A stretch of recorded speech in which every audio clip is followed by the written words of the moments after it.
Hi friends, आज का जो आपका टॉपिक है वो कुछ ज़्यादा ही इंटरेस्टिंग और इम्पॉर्टेंट है। आप सबको पता है कि जो लेबर लॉज हैं हमारे देश के अंदर वो अलग अलग जगह पे अलग अलग देखने को मिलते हैं।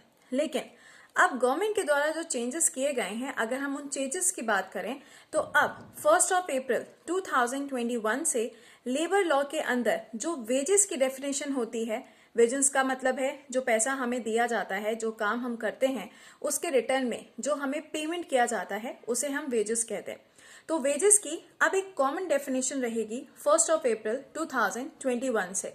तो आपको ये बता दें ताकि जब आपकी सैलरी आपके अकाउंट में आए अप्रैल के बाद यानी कि मई में, तो आपको थोड़ा सा शॉक ना लगे। तो अब वेजेस की जो डेफिनेशन है उसके अंदर अगर हम देखें तो बोला गया है will include all the money, यानी कि जितना भी पैसा है वो सारा का सारा इंक्लूड किया जाएगा वेजेस के अंदर। इसमें किसको किसको इंक्लूड किया जाएगा? आपकी बेसिक सैलरी होगी, डीए होगा और साथ में रिटेनिंग अलाउंसेस जो होते हैं उसको भी आपके वेजेस में ही ऐड किया जाएगा।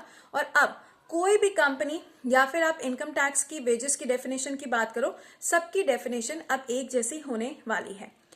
अलग से अगर हम देखें तो 4 नए कोड भी इशू किए जाएंगे इस वेजेस लॉ के अंदर, जिनमें आप सबसे पहला देखेंगे ऑक्यूपेशनल कोड है, सेकंड आपका हेल्थ एंड वर्किंग कोड है, थर्ड इंडस्ट्रियल कोड है और चौथा आपका सोशल एंड सिक्योरिटी कोड है। ओके, तो ये तो बातें हो गई कि हाँ ये कोड है, बट इसमें सबसे ज्यादा इंपॉर्टेंट क्या है या फिर इसमें चेंजेस क्या हुए, तो आपको 3 चेंजेस मालूम होने चाहिए जो सबसे ज्यादा जरूरी है। देखिए, सबसे पहला जो चेंज किया जाएगा जो आपका इम्प्लीमेंट होगा कब से? 1 अप्रैल से। इसमें बोला गया है कि जितना भी खर्चा होता है, जितने भी एक्सपेंसेस होते हैं, जैसे कि आप ओवर टाइम करते हो या आप कहीं पे ट्रैवल करते हो, तो इन सबको जोड़ा जाएगा सीटीसी के अंदर, यानी कि कॉस्ट टू कंपनी के अंदर इसको एड ऑन किया जाएगा। और वो अब आपको बेसिक सैलरी में अलग से 50% के रेशियो में देखने को मिलेगा। यानी कि हर एक कंपनी को अब अपनी सैलरी स्लिप को रिफॉर्म करना पड़ेगा, यानी उसमें अलग अलग कॉलम्स अब डिफाइन करने पड़ेंगे उनको। सेकेंड पॉइंट की बात करी जाए जो इसके अंदर चेंज हुआ है वो है 4 डे वर्किंग। 4 डे वर्किंग का मतलब है कि अब पूरे हफ्ते में आपको 4 दिन काम करना है, 12 घंटे काम करना है, एक दिन में 12 घंटे। और इसमें अब विमेन्स को भी इंक्लूड कर दिया गया है, यानी कि अगर कोई सपोज करिए विमेन है और वो अगर 12 घंटे काम करना चाहती है तो वो भी अब 12 घंटे काम कर सकती हैं, ठीक है। बट कई बार आपको पता है सिक्योरिटी इश्यूज होते हैं विमेन्स के लिए, तो पहले कंपनी की रिस्पॉन्सिबिलिटी ये होगी कि वो क्या करेंगे, उनको पहले रिजॉल्व करेंगे। यानी कि सिंपल सी बात है, यहाँ पे ये बोला जा रहा है कि पहले हमें क्या करना है, विमेन्स को सिक्योरिटी प्रोवाइड करनी है, उसके बाद ही वो उस वाले काम में इंक्लूड हो सकते हैं, ठीक है। और इसके बाद एक और पॉइंट है, वो क्या है? हायर एंड फायर, यानी कि किस एम्प्लॉय को रखा जाएगा और किसको फायर किया जाएगा, ये आएगा आपका इंडस्ट्रियल कोड के अंदर।